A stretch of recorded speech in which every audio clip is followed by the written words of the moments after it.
dans les impôts. Est-ce que c'est ça que... C'est une question que j'ai posée d'ailleurs à Khaled Meshal, patron du Hamas. Voilà, je l'ai rencontré. C'est vrai que j'ai rencontré tout le monde. Et c'est vrai que lui, il a été expulsé de chez lui par des juifs, donc le chantage à l'antisémitisme, c'est vrai qu'il n'est pas... non. J'ai parlé, j'ai dit, mais quand on me dit t'es antisémite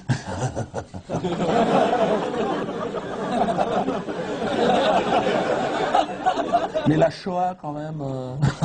Gratte-moi le dos. Tu sens que le mec... Pas du tout de culpabilité aucune.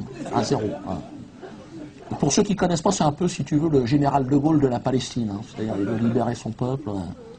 Mais avec une barbe blanche. Et le Père Noël, plutôt. Bon, dans la hotte, des requêtes. Hein. Par contre, c'est pas un concept one-man show. Hein. C'est je descends dans la cheminée, mais dans les chaussons, des requêtes. Hein. Les gars, amusez-vous. Donc, c'est vrai qu'ici, on n'a pas le point de vue du Hamas, jamais, c'est ça qui est dommage. Là, ici, c'est Bernard-Henri Lévy et Kouchner, donc c'est chiant. C'est toujours la même chose. Et là, Israël.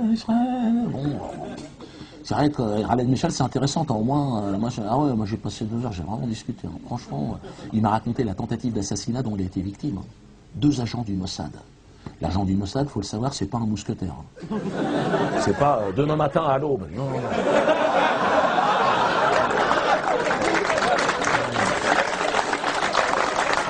Une seringue empoisonnée, tu vois, un hall d'hôtel, un journal.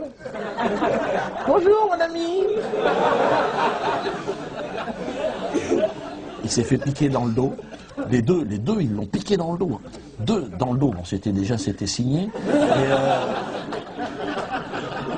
Et alors, pas de chance pour eux, il y avait le garde du corps de Khaled, un costaud, hein, un gars, c'est vrai qu'il était né pour faire ce métier. Et il les a chopés, les 2. Et je lui ai dit, mais comme, les 2 Il m'a dit, ouais, comme ça. Il m'a dit, l'agent du Mossad, quand t'as la main dessus, c'est un poulpe. Il n'y a rien. Il n'y a rien, c'est vide. C'est vide. C'est pas moi, je le jure sur la vie de ma mère. Je le jure sur ma mère. Alors les seringues sont tombées par terre automatiquement. C'est pour ma consommation personnelle, monsieur. Et après, il m'a raconté la tentative. Ça, c'est un drone, ça. Et, il m'a raconté la tentative d'assassinat.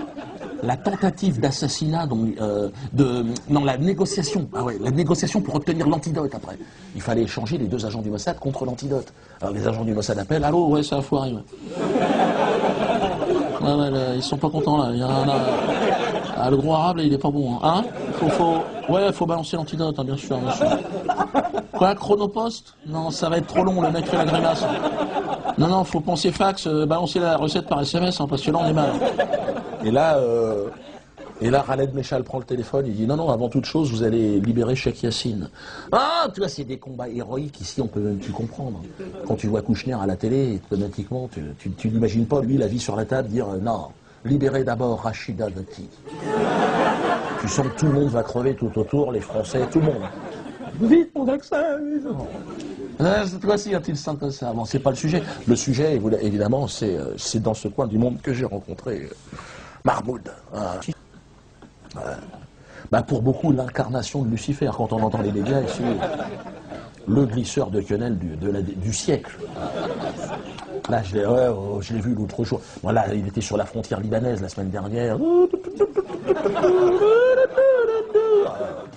À New York, 15 jours avant. À New York, il est arrivé, quenelle, prenez, mangez-en tous, attention. Ceci est mon corps livré pour vous, pauvres pêcheurs. Il a les attentats du 11 septembre, une organisation américaine, israélienne. Oh, j'étais là. Oh, Jésus. J'ai compris très rapidement, moi, que c'est à partir du moment où Bush, Merkel, Blair, tout ce ramassis de merde lui crachait à la gueule, je me suis dit, c'est lui le patron. Donc, je lui envoie un CV.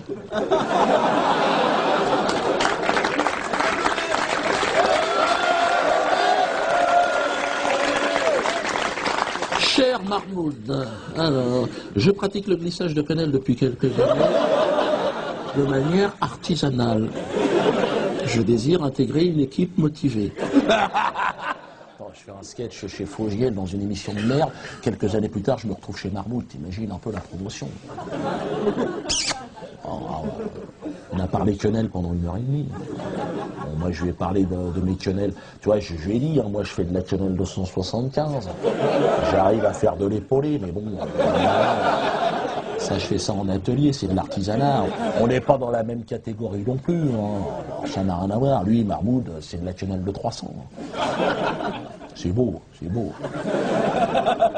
Moi, j'invite Forisson au Zénith, je taquine. L'autre, il te fait une conférence internationale sur l'Holocauste, Mondiovision, Pom-Pom Girl, avec un voile. Mais je veux dire, alors, qu'est-ce qu'on lui reproche à Mahmoud? Les Occidentaux lui reprochent de ne pas être obéissant.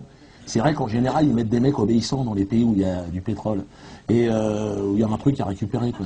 Et donc, et c'est vrai qu'il n'est pas obéissant. D'ailleurs, je l'ai testé, Mahmoud. On buvait un thé, tu sais, à un moment donné, j'ai dit, tiens, je peux avoir du sucre, Mahmoud? Parce que là, j'ai senti que non, c'était pas... que si j'insistais, le sucrier, je l'avais dans le fion. Donc, là, j'ai baissé le regard. Et là, je suis tombé sur ces chaussettes. Des chaussettes de tennis. Artango, 6 € les 5 paires. Oh, ben j'ai dit, on est à la maison, là, je me suis senti à l'aise. C'est vrai, hein? Deuxième producteur de pétrole. Ah non, il est simple, c'est pas Sarkozy, attention. Sarkozy, ses chaussettes, c'est du poil de cul de belette, attention. Une chaussette, tu bouffes qu'un jour. Non, non, là, ça n'a rien à voir. Mais il n'est pas obéissant, et c'est le problème des Occidentaux. Parce qu'avant, les Occidentaux, ils avaient mis un mec à eux. Le chat, ils l'appelaient. Ils auraient pu l'appeler le chien, le mec, franchement. Tu balances un os, ils te le ramenaient avec le sourire. Et là, ils l'ont viré, et donc ils ont fait la révolution, et lui, à l'époque, Mahmoud, bon, il passait son bac, mais l'après-midi, il prenait en otage l'ambassade des États-Unis à Téhéran. Ah, il était en avance, le gars, attention, hein, t'imagines la motivation. Moi, je me suis imaginé, à son âge, prendre en otage l'ambassade des États-Unis à Paris, putain. Bon, il va, putain, Didier, Mohamed, le mec, 14 heures, putain, il passait pas 15 heures. Prends pas en otage une ambassade comme ça, les mecs. Mais ouais, mais vous fumez du shit, après, automatiquement... Allez, on y va, ferme-la, putain. Ouais, il y a des effets spéciaux, ouais.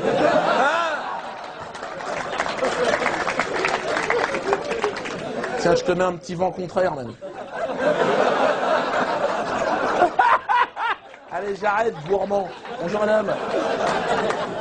Bonjour, madame.